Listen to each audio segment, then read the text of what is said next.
और अब हम आपको बुद्धिमान बनने का फॉर्मूला बताएंगे। अगर आपको लगता है कि आप पहले से ही काफी बुद्धिमान हैं, तो भी इस फॉर्मूले का इस्तेमाल करके आप और भी ज्यादा बुद्धिमान बन सकते हैं। यह फॉर्मूला एम्स के एक रिसर्च के जरिए सामने आया है और आपको जानकर आश्चर्य होगा कि एम्स की एक डॉक्टर और आईआईटी के एक वैज्ञानिक ने कई वर्षों तक रिसर्च करने के बाद यह निष्कर्ष निकाला है कि हर रोज कुछ समय तक लगातार गायत्री मंत्र पढ़कर बौद्धिक क्षमता का अनंत विस्तार किया जा सकता है, यानी अपने दिमाग की ताकत को बढ़ाया जा सकता है। यह संभव है। एम्स ने अपनी रिसर्च में एमआरआई के जरिए दिमाग की सक्रियता की जांच करके इस बात की पुष्टि की है कि गायत्री मंत्र पढ़ने से दिमाग की शक्ति का विस्तार होता है। गायत्री मंत्र ऋग्वेद के 3 मंडल के 62वें सूक्त में मौजूद 10वां श्लोक है। यह हजारों वर्ष पुराना वैदिक मंत्र है, जिसकी रचना त्रेता युग में ऋषि विश्वामित्र ने की थी। इस मंत्र में ईश्वर का ध्यान करते हुए यह प्रार्थना की गई है कि ईश्वर हमें प्रकाश दिखाए और सच्चाई की तरफ ले जाए। वेदों पर रिसर्च करने वाले भारत और दुनिया के बहुत सारे विद्वानों ने गायत्री मंत्र को ऋग्वेद के सबसे प्रभावशाली मंत्रों में से एक माना है। हमारे देश में सदियों से लोगों के बीच यह मान्यता है कि विद्यार्थियों को गायत्री मंत्र का पाठ करना चाहिए, क्योंकि इससे दिमाग तेज होता है। गायत्री मंत्र पर एम्स की रिसर्च भी यही पुष्टि कर रही है। एम्स वर्ष 1998 से गायत्री मंत्र पर रिसर्च कर रहा है। सबसे पहले एम्स के डॉक्टर्स ने 25 से 30 वर्ष के पुरुषों पर यह प्रयोग किया था और 9 महीने तक यह रिसर्च की गई और इसके बाद 5 वर्षों तक इसके डेटा का अध्ययन किया गया। इसके तहत दिमाग के आगे के हिस्से में होने वाले बदलावों का अध्ययन किया गया। दिमाग के इस हिस्से को प्रीफ्रंटल कॉर्टेक्स कहा जाता है। इस हिस्से का काम है योजनाएं बनाना, समस्याओं का समाधान करना और जागरूक रहना। इस रिसर्च के लिए लोगों को 2 ग्रुप्स में बांट दिया गया था। पहले ग्रुप ने 3 महीनों तक हर रोज 108 बार गायत्री मंत्र का मन में पाठ किया और दूसरे ग्रुप ने गायत्री मंत्र का पाठ नहीं किया। जो लोग गायत्री मंत्र का पाठ कर रहे थे, उनके शरीर में खुशी के वक्त पैदा होने वाले केमिकल्स तेजी से बढ़ने लगे। इसी तरह का एक केमिकल है गाबा। इस केमिकल के कम होने पर नींद नहीं आती और डिप्रेशन जैसी बीमारियां होती हैं। लेकिन गायत्री मंत्र का पाठ करने से दूसरे ही हफ्ते में शरीर में गाबा केमिकल तेजी से बढ़ने लगा और दिमाग में सक्रियता बढ़ाने वाले केमिकल्स की मात्रा भी पहले के मुकाबले अधिक हो गई। 5 हफ्तों तक किए गए एमआरआई यानी मैग्नेटिक रेजोनेंस इमेजिंग की मदद से यह नतीजा निकला कि जिन लोगों ने गायत्री मंत्र का पाठ किया था, उनका दिमाग बहुत शांत और जागृत हो चुका था। अपने इस शुरुआती रिसर्च में निष्कर्ष निकालते हुए एम्स की तरफ से कहा गया कि गायत्री मंत्र के माध्यम से इंसान की बौद्धिक क्षमता में अनंत विस्तार किया जा सकता है। एम्स का यह शोध अब भी जारी है और इस पर एक विस्तृत रिपोर्ट अंतर्राष्ट्रीय स्तर पर प्रकाशित की जाएगी। इतिहासकारों ने हमेशा आर्यों की नस्ल को बहुत बुद्धिमान माना है, इसलिए इस पर भी रिसर्च होनी चाहिए कि क्या आर्यों ने इस तरह के शक्तिशाली मंत्रों का आविष्कार करके अपनी बौद्धिक क्षमता को बढ़ा लिया था। इस मंत्र का ऋषि विश्वामित्र से क्या रिश्ता है, किस तरह गायत्री मंत्र का हिंदू धर्म की परंपराओं में विशेष स्थान है और एम्स के रिसर्च पर एक्सपर्ट्स के क्या विचार हैं, ये समझने के लिए आज आपको हमारा ये वीडियो विश्लेषण बहुत ध्यान से देखना चाहिए।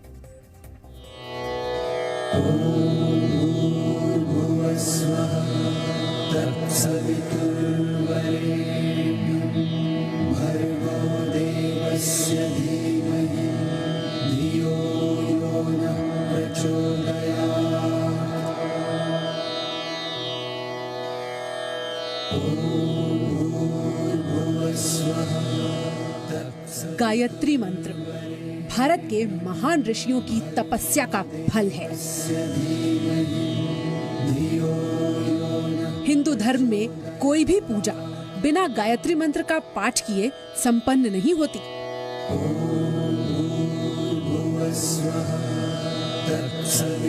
हिंदू धर्म के शास्त्रों और पुराणों में गायत्री मंत्र को बल और तेज को बढ़ाने वाला बताया गया है। यही बात all India institute of medical science ने अपनी रिसर्च में कही है। माना जाता है कि इस मंत्र का उच्चारण दिमाग को शांत करता है और ये शांति बेवजह नहीं है।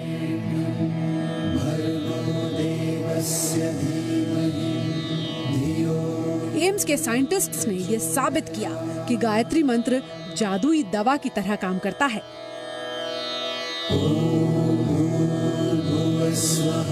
रिसर्च के मुताबिक अगर नियम बनाकर गायत्री मंत्र का उच्चारण किया जाए तो ये दिमाग की चेतना को सीमाओं से परे ले जाकर जगा सकता है।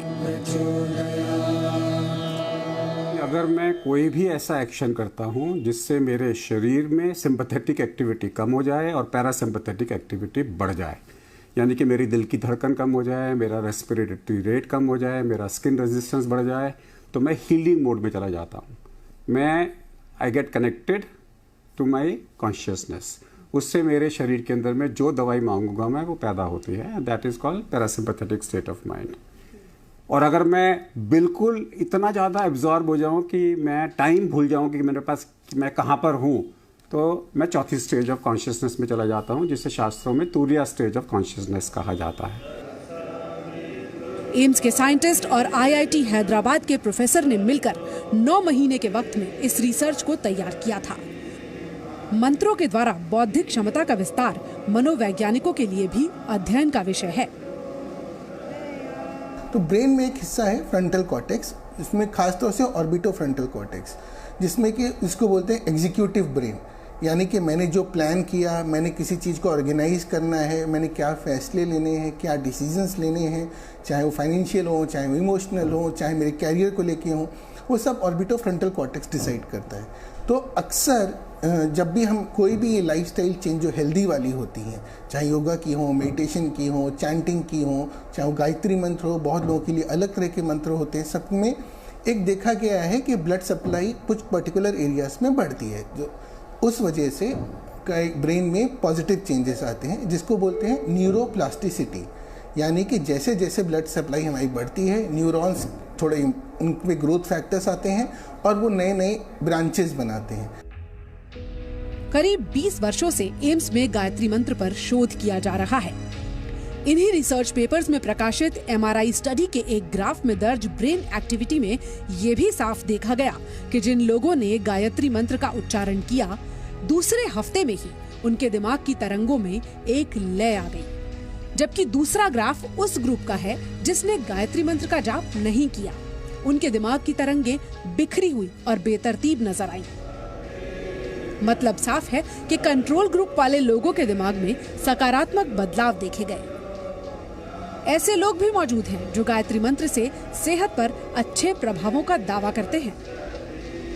तो मेरा धीरे धीरे पढ़ाई पे ध्यान आकर्षित हुआ। बाकी हर जगह से, जितने गलत जगह पे थे उस सब जगह से अपना कंसंट्रेशन ठीक कर पाया मैं। ओम भूर्भुवः स्वः। गायत्री मंत्र की रचना ऋषि विश्वामित्र ने की थी। भर्गो देवस्य धीमहि धियो यो नः प्रचोदयात्। विश्वामित्र को हिंदुओं के धर्म ग्रंथ रामायण में एक ऋषि और एक वैज्ञानिक की तरह भी प्रस्तुत किया गया है। रामायण में विश्वामित्र भगवान राम और लक्ष्मण के गुरु हैं, जो उन्हें दिव्य अस्त्र शस्त्रों के बारे में भी ज्ञान देते हैं। गुरु और शिष्य के बीच सर्वदा प्रेम और विश्वास बना रहे। हमारे देश में खास तौर पर उपनयन संस्कार के वक्त मंत्रोच्चार में गायत्री मंत्र का विशेष स्थान माना जाता है।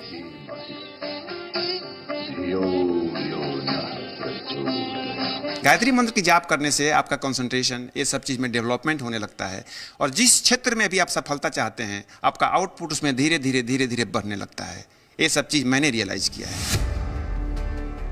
गायत्री मंत्र अपनी उत्पत्ति के हजारों वर्षों के बाद भी अपनी शक्ति का एहसास पूरी दुनिया को करा रहा है। गायत्री मंत्र की ताकत सिर्फ भारतीय वैज्ञानिकों को ही समझ में आ रही हो, ऐसा नहीं है। जर्मनी की हैम्बर्ग यूनिवर्सिटी के वैज्ञानिक भी गायत्री मंत्र पर रिसर्च कर चुके हैं। इसके अलावा अमेरिका के एक साइंटिस्ट डॉक्टर हॉवर्ड ने दुनिया भर से मंत्रों को इकट्ठा करके फिजियोलॉजी लाइब्रेरी में उनकी जांच की। गायत्री मंत्र से प्रति सेकंड 1,10,000 साउंड वेव्स जनरेट हुई।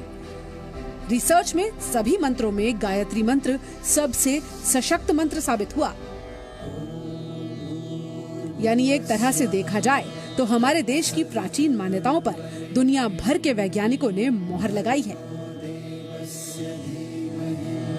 पूजा मक्कड़, जी मीडिया।